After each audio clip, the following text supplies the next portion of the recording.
day and welcome to another edition of Citizens Movement Radio News.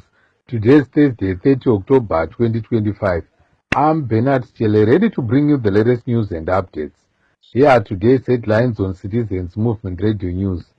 Opposition leaders, teachers and civic society speaks on one voice to resist Mnangagwa's 2030 agenda. The people will stop 2030 agenda, says Gono. Mnangagwa Sona failed to address critical issues, says development experts. Now let's delve into the detailed stories.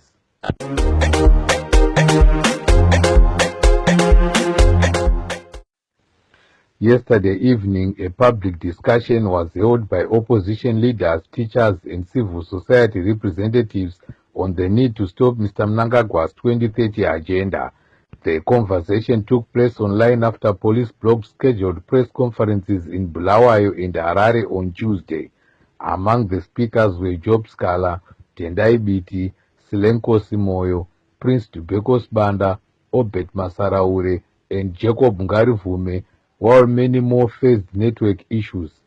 They spoke with one voice, accusing Mr. Mnangagwa of consistently violating the constitution since taking power, and urged citizens to stop him from further undermining it through legal action and public protest. Let's hear some of them speaking. What do you want to say to the citizens who are listening to you right now? Okay. I just want to say to the citizens that are listening right now that we have a long way to go. From what I've seen yesterday, the regime has already set up its mechanisms to push their 2030 agenda. So if we are to defend and we are to stand against it, we need all hands on the deck. We need everyone to participate as a citizen. We put our political jackets aside. We work as citizens so that we stop this. Because if we start grouping each other as political parties, ZANU-PF knows how to disband political parties within a minute. So we should avoid that and all be united. Every progressive forces, everyone is united. We unite and we push and we stop this 2030 agenda. I thank you. Thank you very much for that. Over to you, Honorable Prince Tobacco. Thank you, Auntie Jens. I think my sister and my brothers have literally summarized everything. I will encourage that we turn every community structure. You see, the good part of this country is that we are highly, highly structured. You go in any community, you'll find that there's a borehole committee. There is a village committee. There are committees about literally everything, including school committees, SDAs. Let's turn those committees into resistance committees. Let every committee turn itself, in addition to whatever it was formulated for, to be a committee to resist 2030.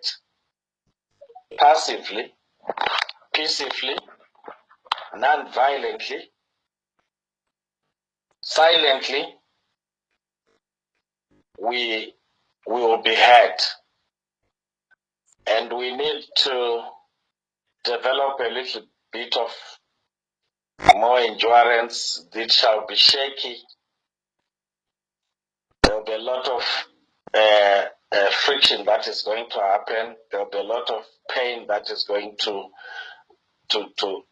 face us. But we need to adapt and deal with the situation like other countries are doing. It's good to see these things happening in Cameroon. It's good to see these things happening in Tanzania. If these things can happen in Madagascar, they can happen as well here. Let everyone be alert, including our Gen Zs. It is for them that we are fighting. The majority of us are fighting because we want Gen Zs to enjoy a better life. Let their college life not be a waste of time, but let it be an investment for a stable future. And together, indeed, we can do it. Thank you so much, Uncle Gerard. Right. Thank you very much. I do appreciate. Over to you, Honorable Sikhala, for your final remarks. Thank you very much, Uncle Jens, for hosting us today. Quite a large number, over 1,000. Have been listening live throughout this whole discussion, and I hope we have shared with our colleagues and the Zimbabwean population at large our thoughts about how we are going to resist the 2030 agenda. Secondly, we have seen what happened yesterday when they tried to throttle us to speak out to the people of Zimbabwe and also to the world about why we are against the 2030 agenda. We must be able to use technology to defeat dictatorship.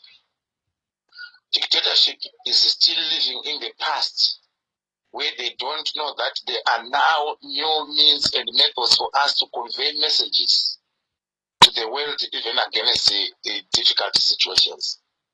The members of the press who could have come and covered our press conferences yesterday could not exceed 50 at maximum at our various press conferences, but we have been able to address over 1,000. Zimbabwe today is as good as addressing a rally. So our message is now reached out to the people, and we must continue using technology to reach as many people as we can. Let it be the cry of the people of Zimbabwe starting from today, that in our Twitter posts, every day we must dedicate 1, 2, or 3 posts concerning the issue of the mutilation of our constitution. This thing must bring all of us together. We must all use the tools that we have, especially the advancement of technology. Would it be on YouTube? Would it be on TikTok? Would it be on Instagram? Would it be on X? And wherever, whatever space that we have, we must be able to speak out about this issue. It must become an international outcry. We must be able to create a crisis for this regime. We are going to make sure that we are not going to look back, because we know this regime is a regime of cowards. We must be able to create a crisis for them. The moment they start beating people, arresting them, and persecuting them, the crisis will escalate to a certain level. So we must not be afraid for us to continue with this agenda to make sure that this thing becomes and creates a national crisis in our nation. We must not be hesitant for us to speak out. Let's speak out. Let's use as much time as we can for us to make sure that we put things good in our country. I thank all of you who have managed to come and listen to this important conversation. And also thank you, Uncle Jens, the host and the co-host Titus, for the good job that you have done for us. You have not only done us a favor, but you have done the people of Zimbabwe a favor. Because the people of Zimbabwe wanted to hear our prayer yesterday. Like what our sister said, that the people of Zimbabwe were waiting for our press conferences yesterday. But unfortunately, they had to create a drama in parliament so as to have something to be talked about their SONA, because they noticed that out of their SONA there was nothing that the people of Zimbabwe were going to discuss about. Everything was going to concentrate on the press conference that we were supposed to hold yesterday to speak against the agenda, then to switch the electricity for themselves so that the people of Zimbabwe will have something to talk about their SONA, to say, hey, electricity has been switched on the SONA, so and then divert our attention from the real issue that is confronting the people of Zimbabwe, which is the 2030 nonsense. So all of us, we must be focused. Let us not be diverted by sideshows and the dramas these people are creating for us to create conversations in our country, the conversation and the debate in the country, like what the Honorable Tuwekoswada said, would it be in the deep tank, in buses, even in toilets, in beer halls, everywhere. It must be the debate about people who are trying to criminally extend their terms of office, who want to commit a coup against the people of Zimbabwe, both in terms of our domestic and international law. That will not allow it to happen. That will resist having the support of our own constitution and also international law. And we are not going to stop. We will foster this campaign not only in Zimbabwe, but internationally. We are happy that we are now well linked internationally everywhere by all institutional bodies that deals with these issues of trying to commit a coup against our people to make sure that this campaign goes wide internationally. Even if one of us is going to be eliminated for this cause, so be it. We are prepared for any consequences. I thank you. The former Lubengula Magwegwe MP, Honorable Eric Gono, has warned that People Power will stop Emmerson Mnangagwa's plot to hang on to power beyond 2028. He said even if Mnangagwa manipulates the law in parliament to push for 2030 agenda, the people will eventually stop him violating the constitution.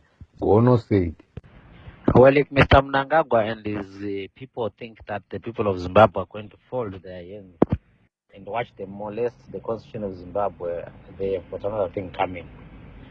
We are tired of these people, and if they think that they are popular, as they want to believe they are, they should just look for a candidate who is eligible to contest in the next election. And we, as the citizens, in preparation of that, we are going to demand the commission to make sure that the next election is going to be free, fair and credible. We know that Zimbabwe currently does not have a legitimate government because the previous election was certified as a non-event. These people just inaugurated themselves and took oath as a result of a non-existent election. We're not going to allow that. We're not going to accept that. As it stands right now, we don't recognize any election that happened in 2023. We know that for a fact that Mr. Mnangagwa and his people are illegitimately occupying government offices. So what we want as a citizen is to make sure that the next election is going to be free, fair and credible. And it's going to be as was fought for by the liberation struggle. We are going to have elections in every 5 years. Those are the dictates of the Constitution of Zimbabwe. Nothing, no resolution will ever change that. An expert in the field of development and public management, Ngobizita Mlambo, he said Emmerson Mnangagwa's State of the Nation address SONA delivered on Tuesday did not address critical issues affecting the nation. He said he found it strange that Mnangagwa SONA did not address the Public Finance Management Amendment Bill of 2011, which Parliament is yet to pass. He also said Mnangagwa was supposed to address the nation on the issue of public debt and its actual figure. Let's see Mlambo speaking. Thank you very much for the opportunity. We wanted to indicate our analysis of the 2025 State of the Nation address, and as someone who follows the economy and is interested in economic governance issues in our country, I found it strange that the State of the Nation address didn't make reference to the Public Finance Management Amendment Bill, which was first tabled in Parliament in 2021 as one of the important pieces of legislation that the current Parliament must pass. I thought the President would have mentioned that particular piece of legislation because it speaks to issues to do with transparency and accountability, as well as the alignment of our existing Public Finance Management Act with the Constitution of Zimbabwe, in particular Section 298. So that's what we thought. We are of the view, of course, that the President should have also in the SONA, among other bills that he mentioned that must be passed by Parliament, should have at least also made reference to the Public Finance Management Amendment Bill, so that it is in line with the PFMA, is in line with our Constitution, and our public finances are managed transparently in accordance with the constitution. The other point is on the public debt crisis that Zimbabwe faces. We also found it rather strange that the president also didn't make reference to the debt crisis as one of the albatross that is choking the national economy from actually expanding and developing. We all know that public debt crowds out private sector investment. Public debt undermines the ability of the government to invest in social services like clean, safe and portable water for citizens, providing street lights, providing efficient public services. So we thought that the president should have also mentioned the existing public debt crisis in our country to ensure that the government comes up with a solution to address the debt crisis. We are aware that there's the structured dialogue program, but the State of the Nation address didn't make reference to that. So we would have wanted or would have imagined that the president could have made reference to that particular issue of the public debt. We're all aware that the public debt is around 21 billion US dollars according to Ministry of Finance figures, but the IMF in its recent Article 4 report on Zimbabwe published in October actually indicated that Zimbabwe's public debt is being underreported by the government, and the IMF puts our public debt at 23.5 billion United States dollars. So the president should have addressed that matter around debt transparency, public debt accountability, so that we know that which we owe. Thank you very much. The Shadow Minister of Finance and MP for Mbizo, Honorable Koban Madzivanyika, said ZANU-PF dictator Emmerson Mnangagwa is hiding under sanctions when his government is bleeding the country billions of dollars through corruption. He also said, contrary to Mnangagwa's statements, the government has failed to provide safety nets for the underprivileged, particularly on funding of basic education. Let's hear Honorable Madzivanyika speaking. The State of the Nation address is given or is highlighted by President Mnangagwa. To me, it is the same old rhetoric. To me, it was so hollow, it was so empty, it was so void, it was so now, it was so vacuous, it was so vapid, it was lifeless, to say the very least. To start with, the president introduced his SONA by mentioning the issue of sanctions, saying that the Western imposed or the US imposed sanctions are causing a debilitating effect on our country's economy. But let us be very clear with each other, colleagues. It is common cause, it is common knowledge that all executive order sanctions were removed by the United States of America. All European Union sanctions were lifted. The only sanctions that are upon Zimbabweans are the sanctions on President Mnangagwa himself. And those sanctions are because of corruption and human rights abuses. So there are only 14 individuals who are on sanctions in Zimbabwe, which are called the Global Magnitsky sanctions. So those sanctions that are targeted on an individual person or Mnangagwa as a person. So when Mnangagwa as a person is on sanctions, it does not therefore follow that Zimbabwe is on sanctions. That is because Mnangagwa is not Zimbabwe and Zimbabwe is not Mnangagwa. So that must be addressed as a matter of fact, because this sanction narrative or the sanction propaganda is now tired. The president went on to highlight the issue to do with the supporting social safety nets. To say we are alive and we are doing well in supporting social safety nets, and we should continue like that.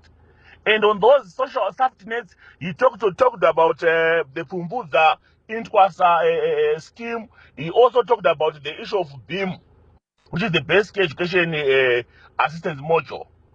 So, to me again, I'm actually at a loss of words to hear the president saying that we are doing well, we are doing very fine, and we are pushing the agenda of making sure that there is social protection or social safety nets. It is common cause, again, from the Auditor General's report. We have been reading over and over again literature to the fact that the bulk of Pumbuza Intwasa inputs are stolen by the ZANU-PF leaders who will be distributing that inputs. The bulk of the people who are supposed to benefit from the Pumbuza or Intwasa scheme, they just get only a cup of maize seed and a cup of compound G fertilizer. Only that. Yet the bulk of that those inputs will find its way to these illegal markets. So it is not true that the president is doing well in terms of social assistance. On the issue of BIM, it is also common cause that government owes 92 United States 92 million US dollars to BIM. What it literally means that those students who are disadvantaged, they are actually learning and leveraging on those who are paying, because the government has failed significantly to make such payments. So to me, it defies logic to hear the president on his State of the Nation address highlighting that they are doing well, they are supporting BIM, yet there is nothing on the ground. Popular opposition activist Madzibaba Shanduko will be appearing in court tomorrow at Harare Magistrates Courts to seek bail. Opposition official Stephen Sakos Chuma has appealed to citizens to attend court tomorrow in solidarity. Let's hear Chuma speaking. Yes, we call upon all the progressive citizens of Zimbabwe to turn up at Harare Magistrates Court tomorrow in solidarity with the Madzibaba Shanduko Godfrey Karembera, who is being charged for inciting public violence against the regime of Emmerson Mnangagwa. But we know very well that Madzibaba Shanduko's crime is that he supports change, because the police arrested him for distributing flyers in Harare, which is quite absurd, because with people that distribute flyers every day, that distribute flyers for church and all other different organizations. So for the police to arrest Madzibaba Shanduko for distributing flyers and charge him for inciting public violence is quite absurd. It shows that this is just an issue of persecution by prosecution. We know that Madzibaba Shanduko has been a victim of petrol bombs at his rural home in Gurube, but the police are yet to investigate the case. But instead, it is very ironic that Madzibaba Shanduko is the one who is being arrested for violence, yet there are people who threaten him every day on social media, and those people are roaming around freely. So it is clear that we now have a law for the opposition and a law for ZANU-PF members. One of the leading voices of the church, Reverend Dr. Kenneth Mtata, has warned that the proposed presidential term extension will hurt the government's Vision 2030. Reverend Mtata outlined 5 reasons why extension of presidential term will undo the little progress Zimbabwe made since 2017. Let's hear Reverend Mtata speaking.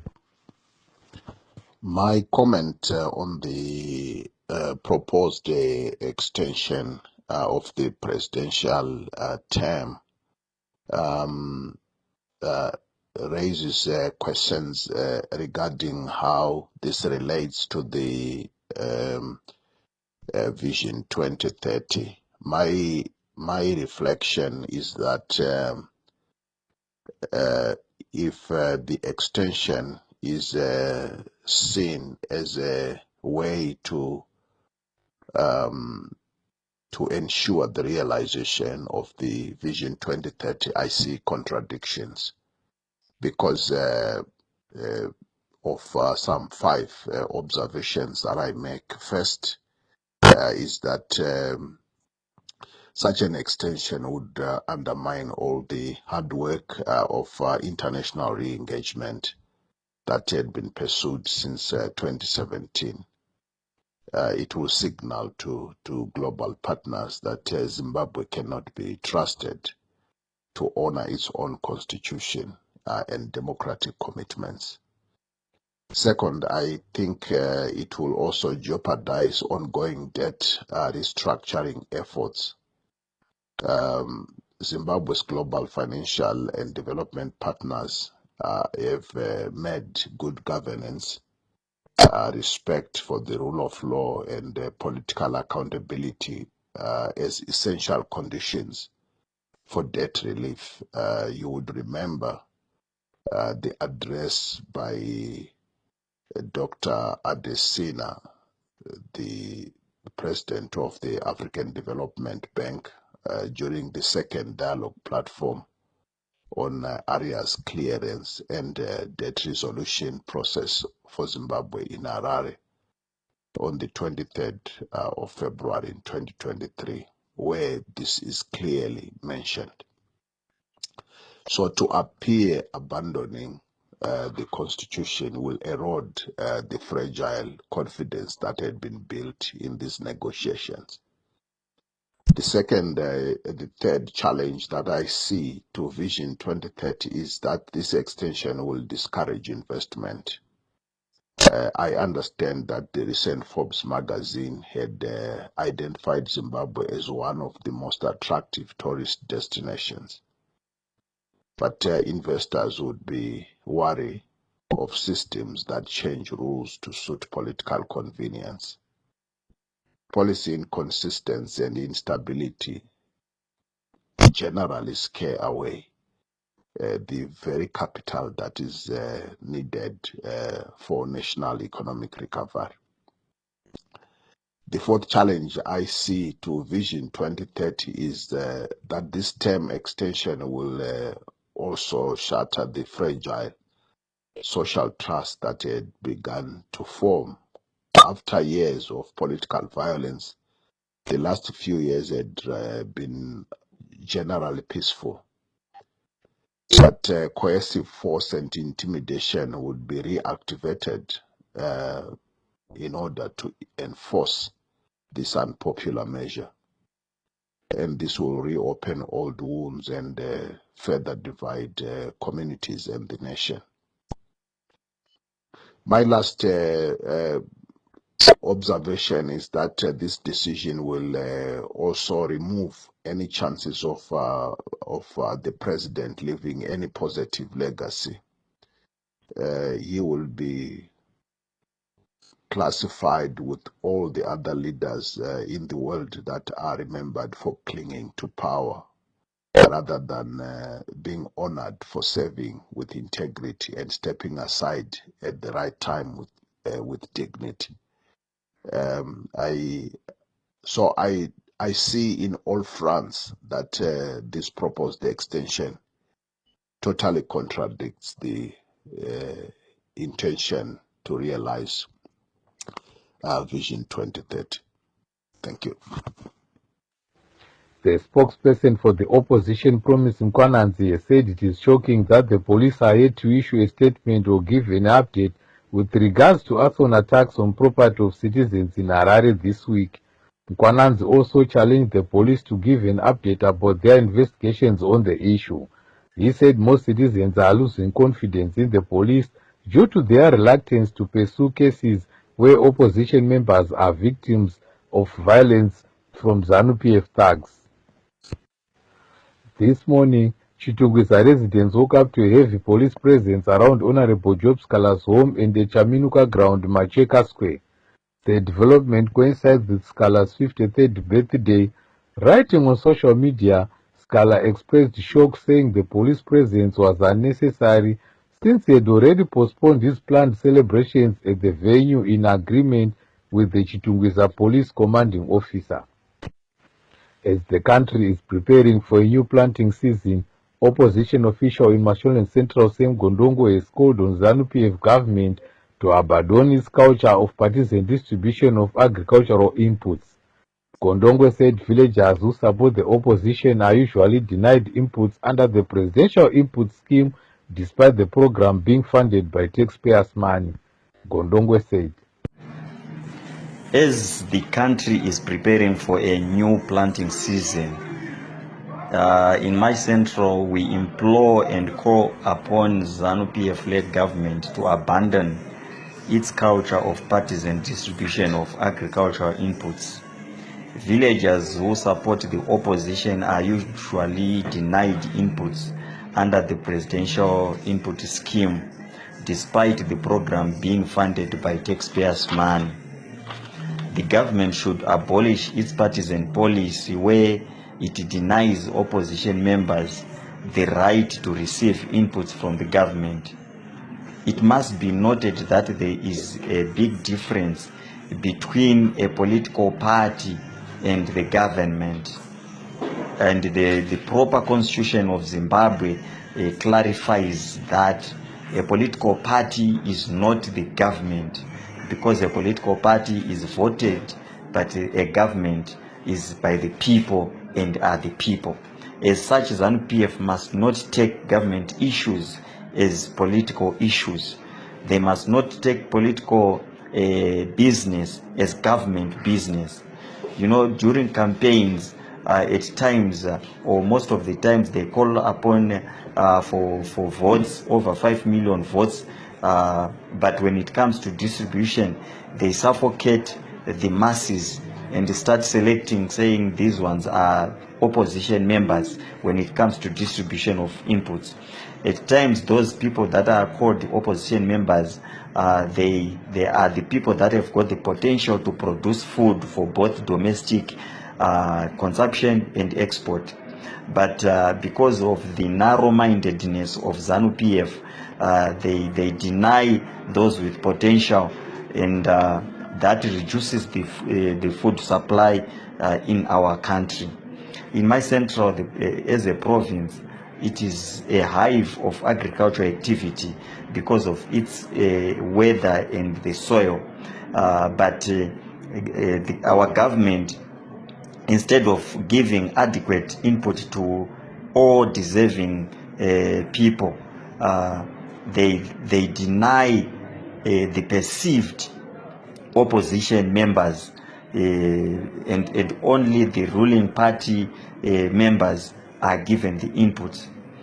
There has to be a thorough audit as what happens to the inputs that would have come to the province for everyone, because it appears the difference is what the big wigs would then take for their own use. Then it becomes a corrupt activity instead of being a helpful program. It's high time we call for a proper non-partisan distribution of inputs to masses of Zimbabwe, regardless of party, color, religion, or any other ideological differences that may occur. Zimbabwe is for everyone, not the ruling elite, not for ZANU-PF, because now this input thing has been used to enrich only a few that are in ZANU-PF. We need new leaders. In our regional news, in Tanzania, demonstrations against dictator Samia Suluhu Hassan have escalated following a sham election where main opposition parties were barred from contesting. The government yesterday announced a curfew in the capital city, Dar es Salaam, but protesters defied the state crackdown and set buildings ablaze. The protesters are in solidarity with Chademana party leader Tundu Lissu, who has been in pre-trial detention since April. Here on Citizens Movement Radio, now let's take a look at our sports news. Zimbabwe men's cricket team were beaten by 53 runs by Afghanistan in the first T20I match played yesterday. The two sides will meet again tomorrow for their second T20I match and on Sunday for the last match in the series. Warriors players plying their trade in foreign lands continue to shine, and yesterday winger Tawanda Maswanise scored in Motherwell's 2-0 win over Dundee in the Scottish Cup. On Wednesday, Elvis Chipezeze walked away 100,000 rand richer after being voted man of the match in his team's 2-1 loss to Orlando Pirates. Arsenal stormed into the Carabao Cup last 8 after beating Brighton and Hove 2-0 last night. Here are results of matches played last night. Liverpool 0, Crystal Palace 3, Wolves 3, Chelsea 4, Newcastle 2, Tottenham 0, and Swansea 1, Manchester City 3. Meanwhile, quarter-final fixtures are as follows: Arsenal vs Crystal Palace, Cardiff vs Chelsea, Manchester City vs Brentford, and Newcastle vs Fulham. To conclude our Citizens Movement Radio News, here are the headlines once more.